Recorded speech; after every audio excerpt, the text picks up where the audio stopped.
Hello and welcome to my channel Neurowire. In this episode, we're going to discuss about power of inner decision. So, inner decision are not philosophical position, but practical process that can be proven through experience. It is easy to experiment with this concept and watch an automatic result take place because of mind tendency to want to attribute credit elsewhere other than the power of our own consciousness.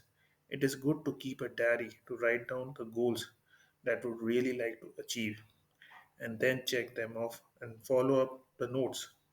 Why? Because it will take a while before we believe it is truly our own power that is accomplishing these needs.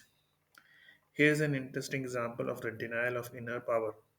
A man who was desperate for a job and pretty frantic about it was instructed on how to apply the letting go technique to his job position. Because he was religious nature, he was advised to forget about getting a job and to turn off to God and to surrender his desire in the matter while staying open to what might happen.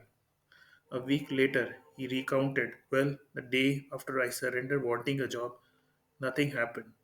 Then I got a long distance phone call from my brother in law, and I'm going to be joining his firm.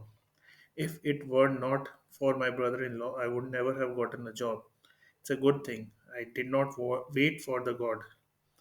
This is a good example what a mind has tendency to do. It was his own surrender, of course, that brought in the call from his brother in law. He so frantically desired that the job that the desire was blocking the fulfillment of that goal. When he let go of wanting a job, he quickly appeared within 24 hours. But the propensity of the mind is to disown one's own power and project it elsewhere onto the world. This is why people, in their own estimation, think they are powerless. They have the power, but they have merely projected it onto the external forces. We are all powerful beings who have become unconscious of our own power. We have denied and projected it onto others out of guilt and our own sense of smallness.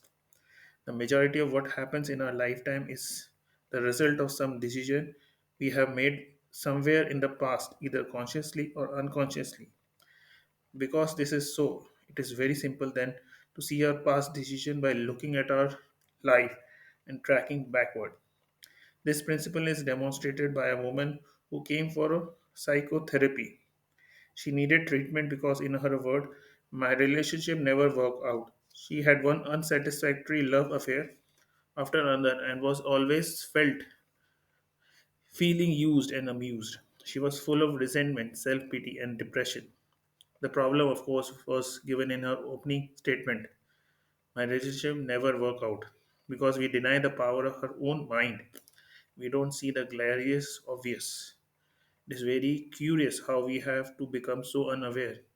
Here is a woman who has the answer sitting right there, but she did not see that is it is the answer. She really doesn't see the power of her own belief system. Her mind is so powerful that if he hold a single thought such as my relationship never work out, then that is most likely going to happen in her life. Our unconscious geniuses, which is can take any order and do not make any decision, see it that our relation do not work out.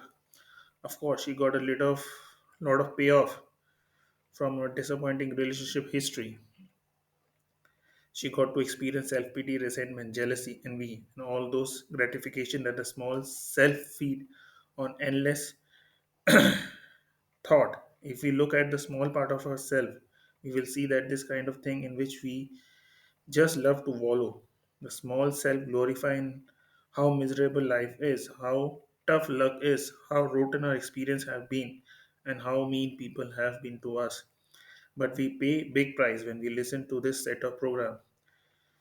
If our mind by its decision has the power to make negative things happening in our life, then it is equal power in the opposite and positive direction. We can choose all over again. This time we can choose the positive. We can cancel old program and we can do that by beginning of relinquishing the gratification when we were getting out of the negative payoff. Now that we have looked at the subject a bit, we can come up with a term that most aptly describes this set of emotion that is selflessness. The mere use of word instantly set up a resistance due to guilt. We all feel guilty because of selflessness. This put up an impossible position because in order to carry out what the world has taught us, we have to indulge the very thing for which then condemn us selflessness. To look at this subject, let's first make a decision that we are not going to beat ourselves about it and get into the self indulgence of guilt. That's what guilt is really, isn't it? Self indulgence. Instead, let's look at it of selflessness as merely defining the collective motivation and modes of operation as a small self that is genetic aspect of the mind, which due to our native we allowed ourselves to be programmed with, which we are now resolved to deprogram in reverse, like the uninstall command on the computer. The reason to let go of selflessness is not because of guilt, not because it is a sin, not because it is wrong. All such motivation come from a lower consciousness as self-judgment. Rather, the reason to let go of selfness is simply because it is impractical. It doesn't work. It's too costly. It consumes too much energy. It delays the accomplishment of our goals and realization of our want. Because of its nature, the small self is a creator of guilt and self-perpetuator. That is, out of guilt, we strive to accomplish and achieve success. When we achieve success, we feel guilty because we have it. There is no winning of guilt game. The only solution is to give up and let it go. Our mind would like to make us think that guilt is laboratory. Guilt mongers of the world love to make an idol of it. Which is more important to feel guilty or to change it for better? If someone owes us money, would we rather feel guilty about it or pay the money?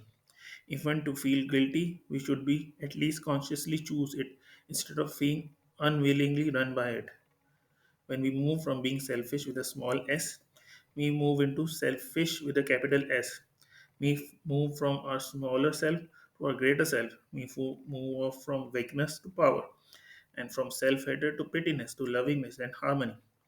We move from strife to ease, from frustration to accomplishment.